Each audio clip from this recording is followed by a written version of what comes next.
आज जो अपना पाकिस्तान का जो नारा है, इस पाकिस्तान में तो आटे की लाइनों में लोग 30-30 मर रहे हैं।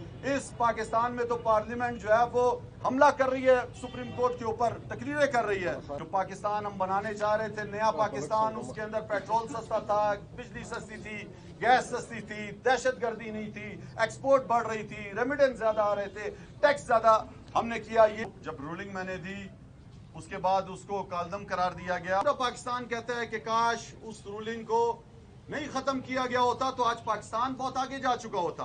अदालत का फैसला माना है और आज की ये बेशरम हुकूमत, डरपोक हुकूमत, बुज़दिल लोग जो पीटीआई पर तो आप देख रहे हैं कि सियासी केसेस बना रहे हैं, उन पर झूठे मुकदमे बना रहे हैं और खुद इक्तदार में बैठकर 1100 अरब रुपए अपनी चोरियां बचाई हैं।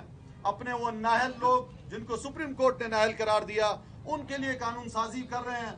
कौमी असम्बली को आज हथियार की तौर पे इस्तेमाल कर रहे हैं। करारदादों की कोई हैसियत नहीं। 42 लोग बैठे हैं हॉल में, 87 लोगों पर तो कोरम पूरा होता है कौमी असम्बली का, कोरम तक इनका पूरा नहीं है, अक्सरियत इनके पास नहीं है। ये आम कानून बनाकर ब्लैकमेल करना चाहते हैं। आज चीफ जस्टिस ऑफ पाकिस्तान ने भी कहा अपनी के करारदाद से कोई फर्क नहीं पड़ता।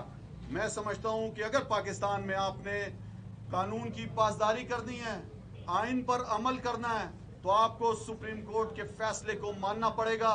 जो अगर सुप्रीम कोर्ट का फैसला नहीं मानता है तो फिर ये मतलब है कि पाकिस्तान में जंगल का कानून है। ये जो शर्फिया बैठी हुई है, इनके लिए कोई कानून नहीं है। ये जो गरीब के लिए फिर कानून है। तो मैं समझता हूं कि पाकिस्तान जो 22-23 करोड़ लोगों का मुल्क है, इसके अंदर आइन और कानून की पासदारी करनी पड़ेगी।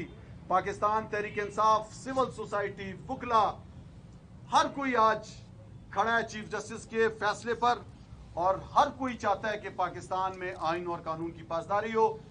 ये जो लोग आज कानून नहीं मान रहे, ये आज छुप रहे हैं पार्लियामेंट के पीछे, खुद जमहूरी नहीं है और जमहूरियत का नाम लेके इसके पीछे छुप रहे हैं। आप कानून को पामाल कर रहे हैं। आपको पता है कि पंजाब के अंदर जो निगरान सेटअप था 90 दिन हो चुके हैं, आज वो भी गैर आईनी है। अगर इलेक्शन कमीशन इलेक्शन नहीं करा सकता, अगर आपका वजीर दिफा सिक्योरिटी नहीं दे सकता, दहशतगर्दी का बहाना बनाता है, तो मैं तो कहता हूं कि इलेक्शन कमीशन को घर चला जाना चाहिए। 10-10 करोड़ रुपए अपनी रिहाइश पे खर्च कर रहा है ये शख्स, इनको तो फारिग हो जाना चाहिए। किस चीज की ये तनख्वाहें लेते हैं अवाम के पैसों से? स्टेट बैंक को हुक्म दिया कि वो पैसे जारी करे। क्या आप नहीं समझते अभी तो आप लोगों के हाथ में फैसला आ रहा है तो आप उसको तस्लीम करें? कल को अगर आप देखिए, तो इस तरह सुप्रीम कोर्ट डिक्टेट करके पार्लियामेंट को या जमहूरी हुकूमत को, तो क्या आप लोग उसको भी मानेंगे? देखिए, हम सामने आपकी हुकूमत में थे, मैंने बाकायदा रूलिंग दी, उस पर जो है रात को 12 बजे भी अदालत खुली, हमने माना, फैसला दिया, वो फैसला माना। उस टाइम वो जमहूरियत की फतह थी, यही पीडीएम कह रही थी जमहूरियत की फतह है और पार्लियामेंट और आइन को बचाया है सुप्रीम कोर्ट ने। आज जो आइन में लिखा हुआ है, इस पे चीफ जस्टिस का कोई वो नहीं है। आइन की तर्ज वो उसको बयान कर रहे हैं उसको कि 90 दिन में इलेक्शन कराने थे, उसके 90 दिन के नजदीकी डेट दी गई है। ये तो आइन, ये जो बड़ी पीपल्स पार्टी जो कहती थी कि हम है वो जो 18वीं तरमीम के बाद हमने सूबों को खुद मुख्तारी दी है। आप मुझे बताएं, जब सूबों को कैसे खुद मुख्तारी दी है कि जब वहां पे इलेक्शन की तारीख है कि अलग सूबे में हो सकते हैं, आइन में लिखा है, तो आप फिर 1 यूनिट बनाना चाह रहे हो कि वफाक का कंट्रोल रहेगा तमाम सूबों पर। जब तक वफाक में इलेक्शन नहीं होगा तो आप इलेक्शन नहीं करा सकते हो। क्या गारंटी है कि अक्टूबर तक दहशतगर्दी आप किस तरह कंट्रोल करोगे? कौन सा मनसूबाबंदी है आपके पास? ये मैं समझता हूं कि आज का पाकिस्तान 1 अरब 34 करोड़ रुपया आपके क्राइम मिनिस्टर ने अपने बाहर के दौरों में लगा दिए हैं। 10 करोड़ रुपया आपका चीफ इलेक्शन कमीशन अपने घर पे खर्च कर रहा है। आपके वजीर आजम हाउस में स्विमिंग पूल बनने जा रहा है। तो ये सारी चीजें देखते हुए अवाम को पता है, अवाम आज जितने भी सर्वेज हुए हैं, ISRI का सर्वे हो, गैलप का सर्वे हो, 85% पाकिस्तानी इलेक्शन में ही हल देख रहा है कि सियासी, माशी, आईनी बुरान का एक ही हल है कि आप इलेक्शन करें। आपने इस चीज का जिक्र किया जो चीफ बेंच ने किया, ये इसलिए काबिल अमल नहीं है क्योंकि इसके अगेंस्ट में 4 मौजूद जजेस ने फैसला दिया है, तो उसको आप कैसे डिनाई कर सकते हैं? किसी ने कोई फैसला नहीं दिया, ऑब्जर्वेशन दी है, नहीं कुछ भी नहीं है। चीफ जस्टिस जो है वो आइन और कानून की वजह से बैठा हुआ है। चीफ जस्टिस ऑफ पाकिस्तान है, उसने जो है जो पहले भी 5 रुकनी जो बेंच बनाया था उस पर दस्तखत हैं जिन जिन लोगों के जिन्होंने ये फैसला दिया था, जिन्होंने 14 मई के इलेक्शन की तारीख दी थी, वो बेंच के बकायदा उस पर साइन होते हैं। ये इस तरह नहीं होता कि कोई और जज भी कह दे कि मैं भी इसमें था। वो वहां पे बैठे ही नहीं थे ना उन्होंने सुना केस। अब जो 3 रुकनी बेंच है वो दोबारा देख रहा है जो इन्होंने अमल दरामद नहीं किया है फैसले पर 5 रुकनी बेंच के, तो उस पर आज भी आपके सामने हम सब ने देखा कि बकायदा जो है वो केस की सुनवाई हुई है।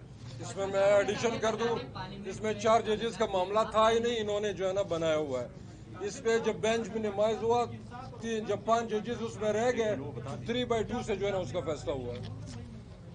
देखें, इलेक्शन तो आज भी चीफ जस्टिस ऑफ पाकिस्तान ने डेट दी भी उसी की सुनवाई है कि दूसरी तरफ तो अयाशियों में तो अरबों रुपए खर्च हो रहे हैं, अपनी एडवर्टाइजमेंट में पैसा खर्च हो रहा है। गरीब आज जो है 25-30 जो है वो आटे की लाइन में लग के मर रहा है। पेट्रोल दुनिया में सस्ता हो गया, पाकिस्तान में फिर 10 रुपए बढ़ा दिया गया है। गरीब की तो जिंदगी अजीरन कर दी है। गरीब जेलों में जाए, छोटी चोरी करे। ये जो बड़े चोर बैठे हैं ये जो है लंदन में मजे करें 50 रुपए के स्टाम्प पेपर पे, और पाकिस्तान के अंदर जो है असम्बलियों में बैठ के पार्लियामेंट का फायदा उठाकर जो है वो तकरीरें कर रहे हैं। मैं समझता हूँ ये अफसोसनाक अमल है। अगर चीफ जस्टिस ऑफ पाकिस्तान का हुक्म पाकिस्तान में नहीं माना गया तो मैं समझता हूँ यहाँ पे फिर जो है वो आइन और कानून नहीं रहेगा, जंगल का कानून होगा। कोई किसी का घर कब्जा कर ले, किसी का कारोबार कब्जा कर ले, किसी के बच्चे उठा के लेकर चले जाए, फिर तो इस मुल्क में आप किसी को नहीं रोक सकते। जब आपके अशरफिया कहना नहीं मानेंगे तो फिर आम आदमी किस वजह से कहना माने। आज पूरी अवाम चाहती है कि चोरों का साथ ना दें, वो उन करप्ट माफिया के साथ मत खड़े हों। इदारों को चाहिए कि वो देखे मुल्की हालात को, इस संगीनी को समझे कि आईनी बुरान पैदा हुआ है और जो आईनी तरीक़ेकार है उस पर चलना चाहिए। इन चोरों का अगर साथ देंगे तो वो भी बदनाम होंगे।